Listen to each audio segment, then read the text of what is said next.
Ating pag-uusapan ngayon, ang pagpunta ni Daniel Padilla sa dressing room ni Catherine Bernardo noong Christmas special sa Araneta.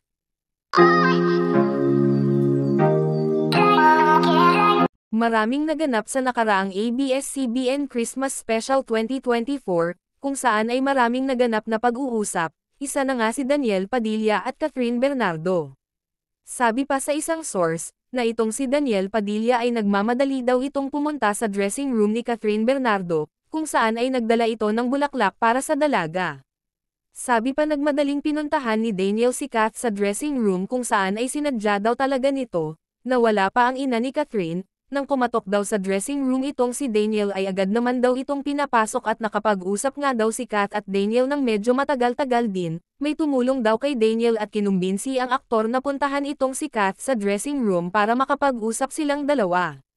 Maraming mga fans naman ang natuwa sa dalawa, lalong-lalo na kay Daniel, hanggang kasi ngayon ay meron pa ring naniwala na magkaayos ang dalawa. At hindi lang naman talaga ngayon lang ginagawa yan ni Daniel kay Catherine, dahil nang magkahiwalay ang dalawa ay hindi talaga tumigil itong si Daniel sa pagsuyo kay Catherine. Napabalita din, na ayaw ng ina ni Catherine na magkausap at magkabalikan ang dalawa, lalong-lalo na ngayon, na kahit wala si Daniel ay kaya ni Kath dalhin ang kanyang karera, na mag-isa.